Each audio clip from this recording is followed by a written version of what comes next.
Possessed by Fact, The Exorcist, and its true origin, a Horrorland production, presented by Harrison Chase.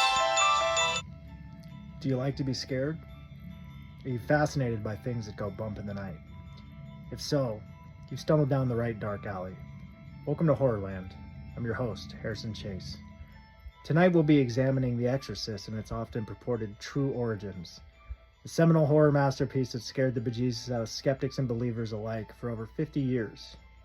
Now, is that a Ouija board in your pocket? Or are you just happy to see me?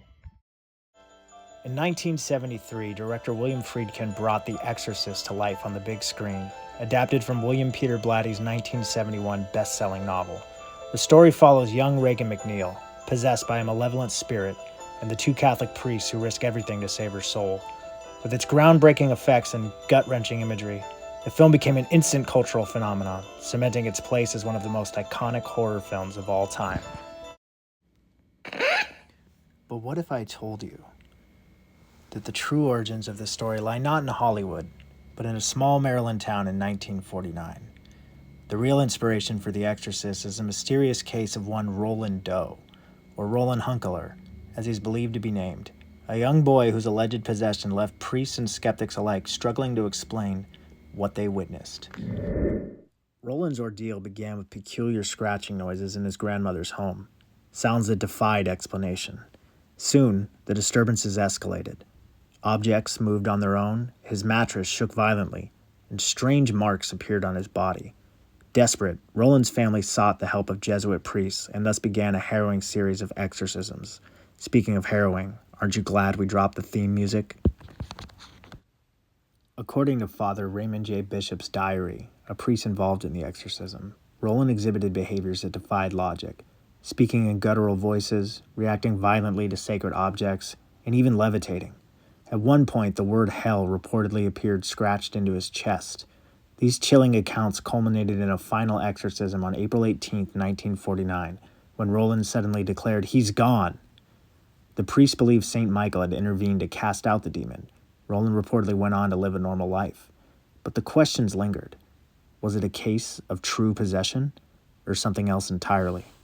For a first-hand account of what transpired with Roland, let's look to an interview with Father Halloran, another priest involved in the exorcism, given in 2000 on Halloween on the Donald Glover Show.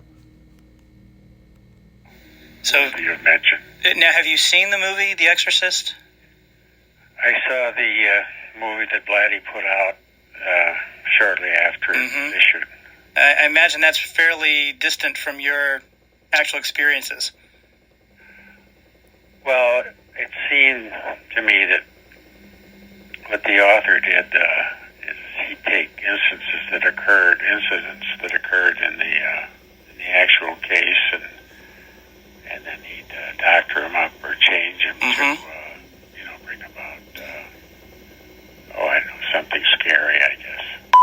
You interviewed incident to the movie Possessed, and you were talking about one of the first things that happened was the bottle of holy water flying past your ear. Can you tell my listeners about that?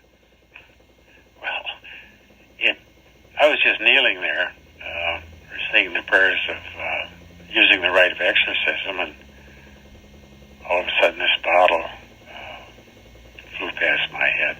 It came from a dresser on the other side of the room, and there was no one near it. And, I was surprised. I would guess. And was that the first time you really thought, no, wait a minute here? No, I realized shortly after we began the rite of exorcism what it was, just from the wording of the prayer. And, I just had the feeling, well, I'm here, so I guess this is it. Now, you had said on the interview I saw on television that you really weren't frightened. Well, I wasn't. I was mostly surprised, and I looked to see whether there's anything else that go flying by my head, and it wasn't. It was the only thing on the dresser was the bottle of holy water. Folks, our numbers are 969-9797 if you'd like to ask the Father a question.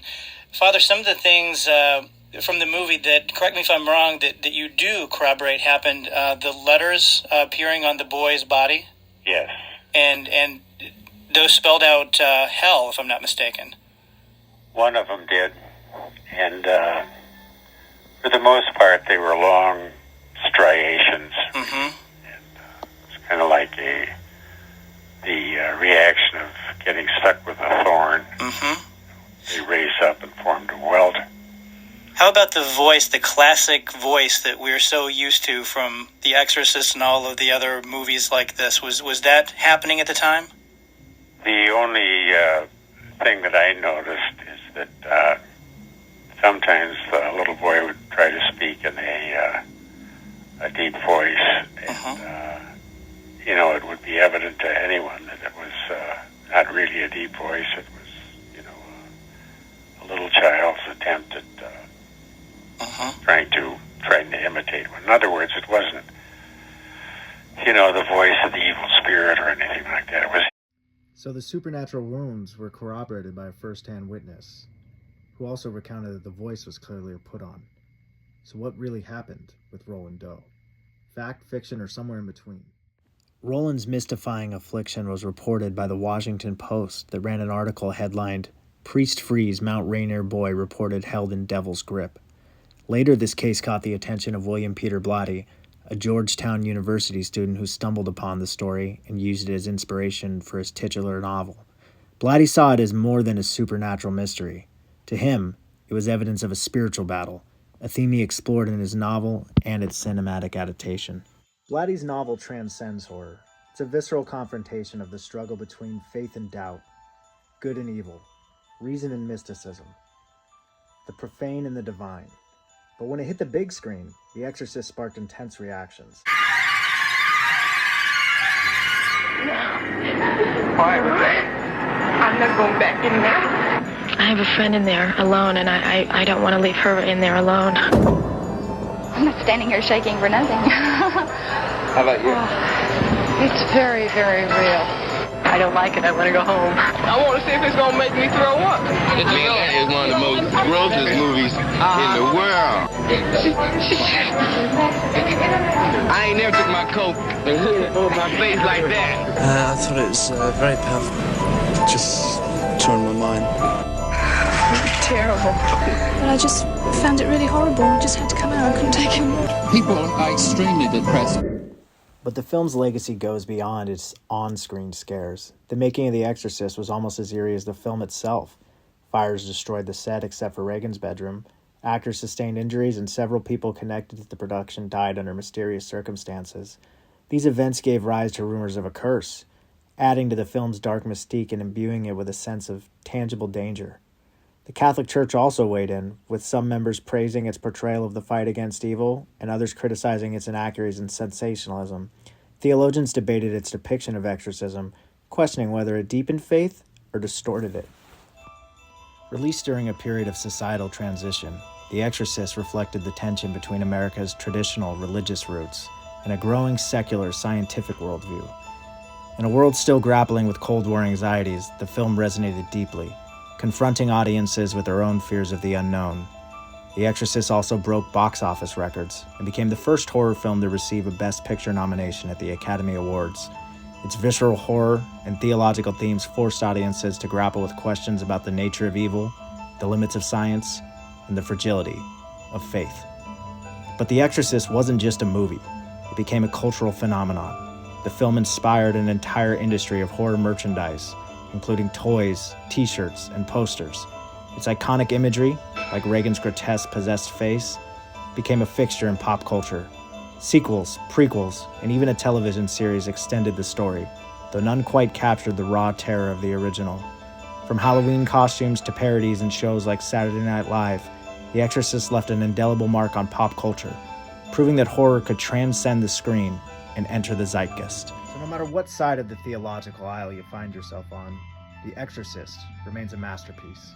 Not only for the scares it produces, but for its profound exploration of human faith and frailty. By blending fact and fiction, the film invites us to confront our own deepest fears of evil, of the unknown, and of losing control. And that, dear viewers, is where the true horror lies. So the next time you hear a crack in the attic or feel a chill in the night, remember, the devil is always in the details. Until next time, stay safe, stay curious, and above all else, stay scared.